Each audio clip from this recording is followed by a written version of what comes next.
Hello बच्चों, let's see this question. Two diameters AB and CD of an ellipse are called conjugate diameters if chords parallel to one of them are bisected by the other diameter.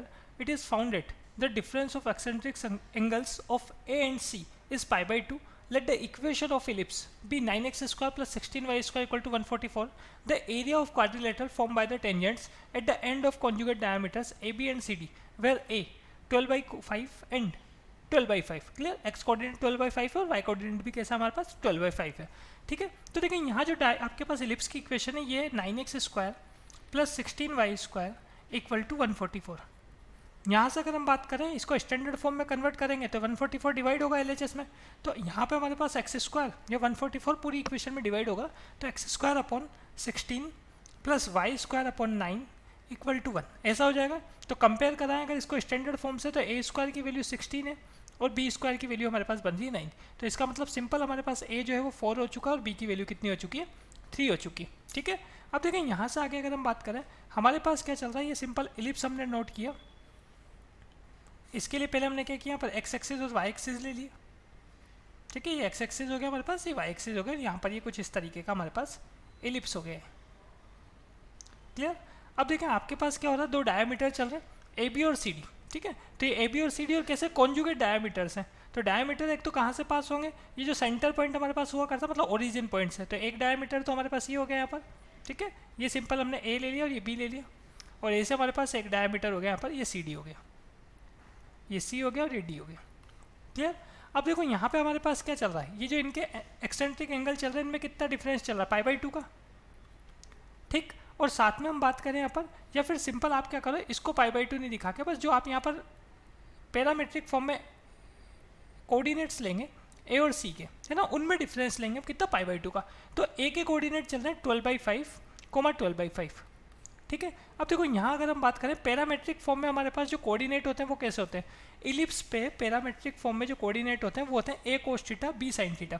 तो हमारे पास ए point के लिए अगर हम बात करें तो ए कोस थीटा कितना हो गया, ये हो गया हमारे पास 12/5 और बी साइन थीटा कितना हो गया ना, पॉइंट ए के लिए बात चल रही है, बी साइन थीटा हो गया हमारे पास 12/5. क्लियर. ऐसे हम बात करें सी के लिए, देखो ए का जो आपने यहाँ पर पैरामेट्रिक एंगल जो आपके पास चल रहा है ये थीटा है. तो बी के लिए कितना होगा, बी के लिए अगर हम बात करें तो ये पाई बाई 2 प्लस थीटा होगा. ठीक है, तो यहाँ पे अगर हमारे पास ए के कोऑर्डिनेट चल रहे हैं तो इसी की हेल्प से हम क्या करेंगे, यहाँ पर सी के कोऑर्डिनेट फाइंड करेंगे. तो यहाँ से हमारे पास 12 या कोस थीटा जो है इसकी वैल्यू क्या आ रही है, देखिए हम कोस थीटा की वैल्यू आ रही है हमारे पास 12/5 के साथ ए डिवाइड होगा, ए कितना चल रहा है 4, तो 4 डिवाइड करूँगा मैं यहाँ तो हमारे पास कोस थीटा की वैल्यू हो जाएगी 3/5. और ऐसे हम यहाँ साइन थीटा अगर फाइंड करेंगे तो ये हमारे पास 12/5 में बी डिवाइड करेंगे, बी कितना चल रहा है 3, तो 3 डिवाइड करेंगे तो ये वैल्यू बन जाएगी हमारे पास यहाँ पर 4/5. क्लियर. तो साइन कोस थीटा हमारे पास 3/5 और साइन थीटा की बात करें तो ये बन रहा है हमारे पास यहाँ पर 4/5.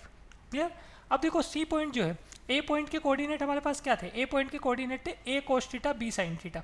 ऐसे हम बात करें सी पॉइंट के कोऑर्डिनेट क्या होंगे, तो ये होगा ए कोस पाई बाई 2 प्लस थीटा. तो ए कोस पाई बाई 2 प्लस थीटा अगर मैं करूँगा तो ये कितना बन जाएगा, माइनस ए साइन थीटा बन जाएगा.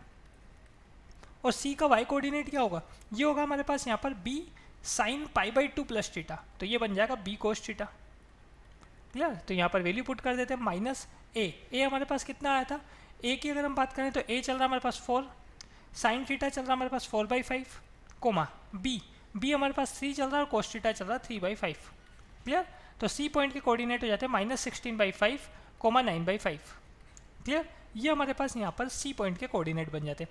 अब देखो आपको क्या करना है, यहाँ पर आपके पास यहाँ अगर हम बात करें हमें यहाँ पर एरिया फाइंड करना है किसका, the area of quadrilateral form by the tangents at the end of conjugate diameter A B and C D. ये जो आपके पास यहाँ पर ए बी सी डी जो यहाँ पे हमारे पास डायमीटर्स चल रहे हैं इन पे जब हम टेंजेंट ड्रॉ करते हैं तो जो क्वाड्रिलेटरल फॉर्म होगा, ठीक है, ये इस टाइप का क्वाड्रिलेटरल फॉर्म होगा यहाँ पर हमारे पास. ये मैं यहाँ पर टेंजेंट लाइन ड्रॉ कर रहा हूँ, ये बी पे टेंजेंट है आपके पास जो जा रहा है यहाँ पर. ठीक है, ये पॉइंट बी पे टेंजेंट चल रहा है. तो ये जो क्वाड्रिलेटरल आ रहा है मैं इसको PQRS नेम दे देता हूँ, PQRS. इसका हमको यहाँ पर एरिया फाइंड करना है. तो देखो सिंपल सी बात है, जब मैं यहाँ पर ए और सी को मीट करूँगा, ये ए से सी को मीट करता हूँ मैं. ठीक है, तो हमारे पास यहाँ अगर हम बात करें एरिया ऑफ, या ऐसा बोलते हैं रिक्वायर्ड एरिया. रिक्वायर्ड एरिया मतलब किसका एरिया फाइंड कर रहे हैं हम बात कर रहे हैं यहाँ पर क्वाड्रिलेटरल PQRS की. इसके एरिया की बात करें तो अगर मैं यहाँ से ये जो सेंटर पॉइंट है इसको ओ दे दूँ, तो हमने यहाँ पर बताया एरिया ऑफ ट्राइंगल AOC। तो डायग्राम से आप क्लियरली देख सकते हो ये जो पार्ट आपके पास आया है AOC है ना, इसका डबल होगा क्या AQC, या ऐसा बोलते हैं OAQC, ये इसका डबल हो जाएगा। और ऐसे कितना 4 टाइम और चल रहा है, इसका मतलब हमारे पास ये जो कंप्लीट क्वाड्रिलेटरल है इसका एरिया इस ट्राइंगल के एरिया का कितना होगा 8 टाइम होगा। ये तो आपने एक पार्ट निकाला ना ट्राइंगल AOC, ऐसे कितने ट्राइंगल चल रहे हैं, ऐसे 8 ट्राइंगल चल रहे हैं। ये देखो ये 1 ट्राइंगल हो गया, यहाँ 2 हो गया, ऐसे यहाँ पर जब आप इसको मीट करोगे ऐसे D को तो ये 3 हो जाएगा, यहाँ 4 हो जाएगा। B से D को मीट करेंगे तो ये आपके पास यहाँ पर 5 नंबर, ये 6 नंबर, और ऐसे अगर C से B को मीट करूँगा तो यहाँ पर ये 7 नंबर और ये 8 नंबर, ऐसे 8 ट्राइंगल है तो 8 से मल्टीप्लाई हो गया। ठीक है, अब हम यहाँ क्या करते हैं एरिया फाइंड कर लेते हैं। तो हमारे पास फॉर्मूला क्या होगा, 8 तो बाहर चल ही रहा है, एरिया ऑफ ट्राइंगल अगर हम फाइंड कर रहे हैं तो 1/2 और determinant x1 y1 1, x2 y2 1, x3 y3 1, जिसमें हमारे पास कोऑर्डिनेट्स जो यहाँ पे ट्राइंगल चल रहा है इसके वर्टेक्स के कोऑर्डिनेट्स काम में आएंगे। तो हमारे पास देखो सबसे पहले हम बात करें पर ए के कोऑर्डिनेट क्या चल रहे हैं, या ओ से स्टार्ट कर लो, ओ के कोऑर्डिनेट क्या चल रहे हैं 0 0, लास्ट कॉलम में तो क्या आएगा 1 ही आएगा।